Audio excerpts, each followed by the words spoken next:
سامعین محترم، آج میں آپ کے ساتھ قوم سمود کی تاریخ بیان کروں گی۔ قوم عاد اور قوم سمود دنیا کی تاریخ میں ایسی قومیں گزری ہیں جن کو اللہ تعالیٰ نے بے پناہ طاقت اور بے پناہ قوت سے نوازا تھا۔ ان کی طاقت کا کوئی مقابلہ نہیں کر سکتا تھا۔ یہ قوم دنیا کی لمبی ترین قوم تھی۔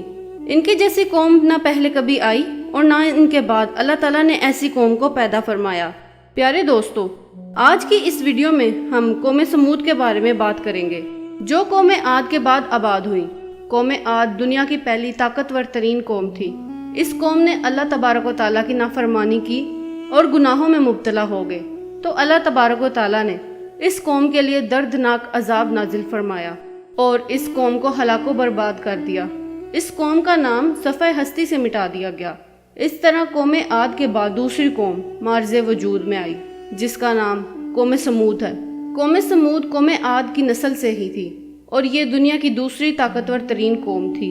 قوم عاد کی بربادی کے بعد عاد کے چھوٹے بھائی سمود کی نسل سے یہ قوم وجود میں آئی، جس کو قوم سمود کہا جانے لگا۔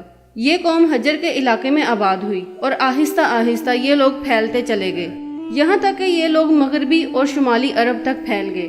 اس قوم نے اپنا دارالحکومت حجر کو ہی رکھا، جو کہ شہر حجاز کے بالکل قریب واقع ہے، جسے آج ہم مدائن صالح کے نام سے جانتے ہیں۔ پیارے دوستو، اس وقت کی سپر پاور قوم عاد ثانی یعنی قوم سمود تھی۔ اللہ تعالیٰ کا ان پر خاص کرم تھا کہ یہ قوم انتہائی طاقتور تھی اور اللہ تبارک و تعالیٰ نے ان کو بے شمار نعمتوں سے بھی نوازا تھا۔ تاریخ کی کتابوں میں اس قوم کا قد 40 ہاتھ بتایا گیا ہے اور ان کی اوسط عمر 900 سے 1000 سال تھی۔ اللہ تعالیٰ نے ان کی جیسی قوم دوبارہ پیدا نہ کی جن کو کوئی بیماری نہ لگتی تھی، اور نہ ہی ان کے لوگ کبھی بوڑھے ہوا کرتے تھے، اور نہ ہی ان کے ہاتھ پاؤں کمزور ہوتے۔ یہ لوگ ہمیشہ جوان اور تندرست رہتے۔ یہ لوگ اتنے طاقتور تھے کہ ان کی نظر تک نہ کمزور ہوتی۔ پیارے دوستو، قوم سمود کی نمایاں خوبی یہ بھی تھی کہ قوم سمود کا مرد اپنی عورت کے ساتھ ایک بار ہم بستری کر لیتا تو وہ عورت ایک ہی بار میں حاملہ ہو جاتی۔ یہ وہ خوبیاں تھیں جس کی وجہ سے یہ قوم عاد کی تباہی کے بعد قوم سمود کے نام سے ابھری اور جلد ہی دنیا کے اندر اپنا اثر و رسوخ بنا لیا۔ ایسی شاندار قوم جس کو اللہ تعالیٰ نے بے پناہ طاقت اور بے پناہ نعمتوں سے نوازا تھا، لیکن اس کے باوجود اس قوم نے ایسا کیا گناہ کیا کہ اللہ تعالیٰ کی طرف سے اس قوم کو اپنا دردناک عذاب نازل فرما دیا اور اس قوم کو صفحہ ہستی سے مٹا دیا اور اس قوم کو دنیا کے لیے عبرت کا نشان بنا دیا۔ اس قوم کے گھروں کو اللہ تعالیٰ نے نشان عبرت بنا دیا اور ابھی تک محفوظ رکھ دیا۔ یہ قوم بڑے بڑے پہاڑوں پر رہنے کی شوقین تھی۔ یہ لوگ بڑے بڑے پہاڑوں کو تراش کر اپنے محلات بنایا کرتے تھے اور اسی کے اندر اپنی زندگی بسر کرتے تھے۔ اللہ تعالیٰ نے قوم سمود کو بہت کچھ عطا فرمایا تھا۔ سرسبز باغات، میٹھے پانی کی نہریں اور پتھریلی زمین پر قسم قسم کے پھل۔ اس قوم کے عالیشان محلات اتنے خوبصورت تھے کہ ان کے عالیشان محلات دیکھنے کے لیے لوگ دور دور سے آتے تھے۔ قوم سمود اپنے عالیشان محلات، سرسبز باغات اور خوبصورت نظاروں کی وجہ سے غرور و تکبر میں آ گئے تھے اور سرکشی کے نشے میں دھت ہو کر اللہ تعالیٰ کی نافرمانیاں کرنے لگے اور اللہ تعالیٰ کی وحدانیت کو چھوڑ کر اپنے ہاتھوں سے تراشے ہوئے بتوں کو پوجنے لگے، اور یہ بات بھی بھلا بیٹھے تھے۔ اور کچھ عرصہ پہلے اللہ تعالیٰ نے انہی کی قوم پر انہی گناہوں کی وجہ سے اپنا دردناک عذاب نازل فرمایا تھا اور اس قوم کو صفحہ ہستی سے مٹا دیا۔ اس دنیا کی طاقتور اور بدبخت قوم کی طرف سے اللہ تعالیٰ نے اپنے پیارے نبی حضرت صالح علیہ السلام کو مبعوث فرمایا۔ چنانچہ حضرت صالح علیہ السلام نے اللہ تعالیٰ کے حکم کے مطابق اس قوم کو بت پرستی سے منع کیا اور اللہ تعالیٰ کی وحدانیت کی طرف بلایا اور ایک سچے خدا کی عبادت کرنے پر مجبور کیا۔ لیکن قوم کے سرداروں نے حضرت صالح علیہ السلام کو جھوٹا ثابت کرنے کے لیے ان سے معجزہ طلب کر لیا۔ اس قوم کے سردار حضرت صالح علیہ السلام سے کہنے لگے کہ آج تک جو بھی نبی آیا وہ اپنے ساتھ معجزہ لے کے آیا، اگر تم اللہ کے سچے نبی ہو تو ہمیں معجزہ دکھاؤ۔ چنانچہ حضرت صالح علیہ السلام نے اس قوم کے سرداروں سے پوچھا کہ آپ کون سا معجزہ دیکھنا چاہتے ہو؟ تو اس قوم کے سردار کہنے لگے کہ یہ جو سامنے چٹان ہے، اس میں سے ایک ایسی اونٹنی نکل کر آئے جو اسی وقت بچہ جننے والی ہو، اور وہ ہم سب کے لیے دودھ دے، اور دنیا کی خوبصورت ترین اونٹنی ہو اور اس کا کوئی ماں باپ نہ ہو۔ چنانچہ حضرت صالح علیہ السلام نے ان سرداروں کی بات سن کر اللہ تعالیٰ کی بارگاہ میں دعا کی اور ان کے دیکھتے ہی دیکھتے سامنے والے پہاڑ سے اونٹنی نکل آئی جو کہ حاملہ تھی، اور آتے ہی اس اونٹنی نے ایک حسین و جمیل بچے کو جنم دیا۔ اس وقت اس اونٹنی کے تھن دودھ سے بھرے ہوئے تھے۔ وہاں پر موجود تمام لوگوں نے پیٹ بھر کر دودھ پیا، اور اس کے باوجود بھی دودھ وافر مقدار میں موجود تھا۔ چنانچہ حضرت صالح علیہ السلام کا عظیم معجزہ دیکھ کر سردار لاجواب ہو گئے، اور اس بدبخت قوم کے سردار حضرت صالح علیہ السلام سے کہنے لگے کہ حضرت صالح علیہ السلام، یہ تو سراسر جادو ہے۔ اور اس طرح قوم کے بدبخت سرداروں نے اور اس قوم نے معجزہ دیکھنے کے بعد بھی حضرت صالح علیہ السلام پر ایمان نہ لایا، اور اسی طرح اپنے کفر و شرک میں ڈٹے رہے۔ چنانچہ اس قوم کے کچھ لوگوں نے حضرت صالح علیہ السلام کی اونٹنی کو نقصان پہنچانے کی کوشش کی، تو حضرت صالح علیہ السلام نے کہا، یہ اللہ تعالیٰ کی بھیجی ہوئی اونٹنی ہے جو تمہارے لیے ایک معجزہ ہے۔ اب تم اس اونٹنی کو اللہ تبارک و تعالیٰ کی زمین پر چھوڑ دو اور اسے کسی قسم کی تکلیف نہ پہنچانا، ورنہ اللہ تبارک و تعالیٰ کا دردناک عذاب تمہیں پکڑ لے گا۔ معزز سامعین، اسی طرح وہ اللہ تعالیٰ کی بھیجی گئی اونٹنی اور اس کا بچہ قوم سمود کے چشموں کا سارا پانی پی جاتے اور ان کے کھیتوں میں چرتے رہتے۔ یہ ماجرا دیکھ کر قوم سمود نے حضرت صالح علیہ السلام کی بارگاہ میں شکایت کی کہ اونٹنی اور اس کا بچہ چشمے کا سارا پانی پی جاتے ہیں اور ہم کو پینے کے لیے پانی نہیں ملتا۔ ان کی یہ شکایت سن کر حضرت صالح علیہ السلام نے ان کے لیے دن مقرر کر دیے اور اس طرح اس چشمے کے پانی کو بانٹ دیا۔ ایک دن حضرت صالح علیہ السلام نے اونٹنی کے لیے مقرر کر دیا اور دوسرے دن اس چشمے کا پانی قوم سمود کے لیے مقرر ہو گیا۔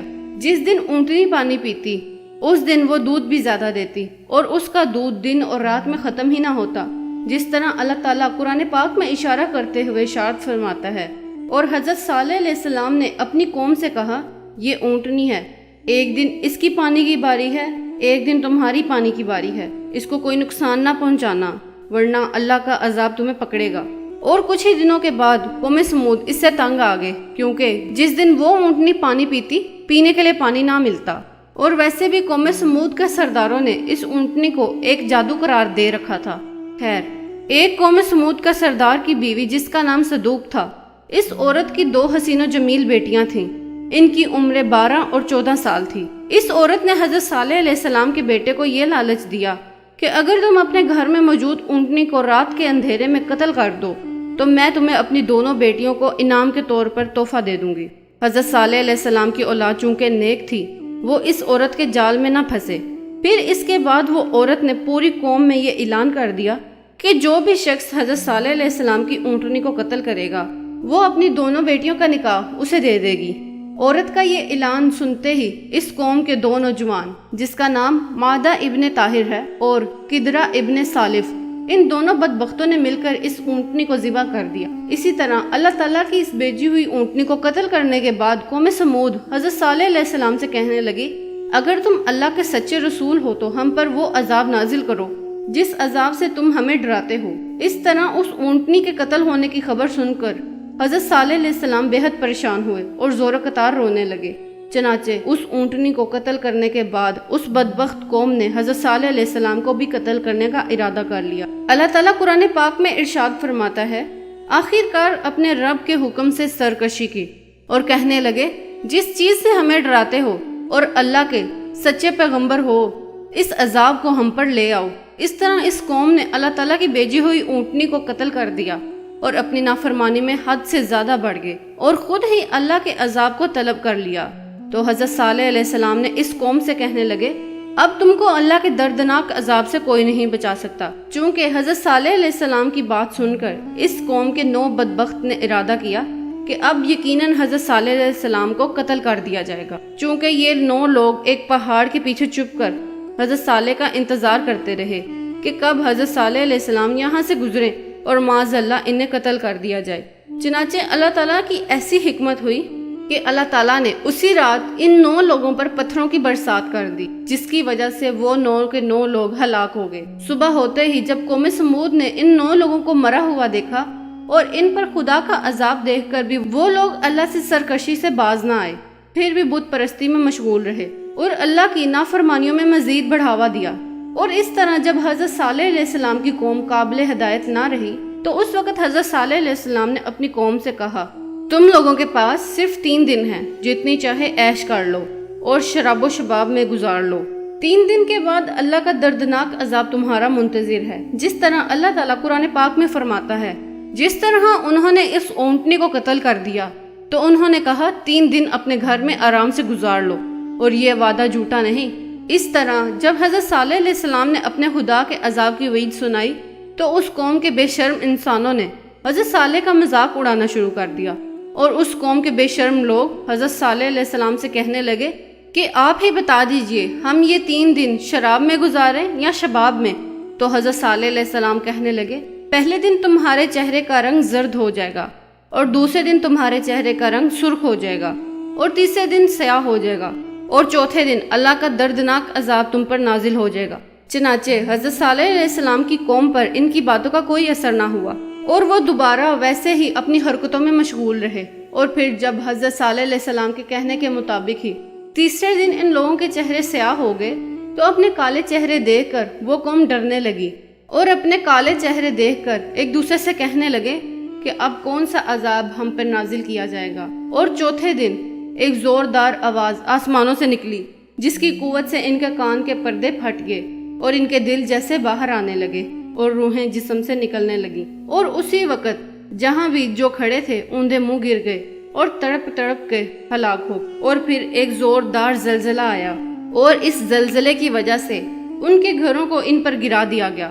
اللہ تعالیٰ قرآن پاک میں فرماتا ہے کہ جیسے اللہ کا حکم آ گیا اور وہ لوگ جو حضرت صالح علیہ السلام کے ساتھ ایمان لائے تھے ان کو اللہ کے حکم سے بچا لیا گیا اور اس دن کی رسوائی سے محفوظ رکھا۔ بے شک تمہارا پروردگار بہت طاقتور ہے۔ اس طرح قوم عاد کی تباہی کے بعد قوم سمود کو ہلاک کیا، اور اس نافرمان قوم پر اللہ کا عذاب نازل فرمایا اور ان کو صفحہ ہستی سے مٹا دیا۔ اور اللہ تعالیٰ نے اس قوم کے گھروں کو آج بھی ویسا ہی رکھا ہے تاکہ لوگ اس سے عبرت حاصل کریں اور اللہ تعالیٰ کی نافرمانی سے باز آ جائیں، اور یہ گھر لوگوں کے لیے عبرت کا نشان بنے ہوئے ہیں۔ اور ہماری دعا ہے کہ اللہ ہمیں ان گناہوں سے بچائے جس کی وجہ سے پہلی قومیں ہلاک ہوئیں۔ سامعین محترم، میں امید کرتی ہوں آپ کو میری ویڈیو پسند آئی ہوگی۔ اگر ویڈیو پسند آئے تو ویڈیو کو لائک کیجئے، شیئر کیجئے اور میرے چینل کو سبسکرائب کیجئے۔ آپ سے ملاقات ہوتی ہے نیکسٹ ویڈیو میں۔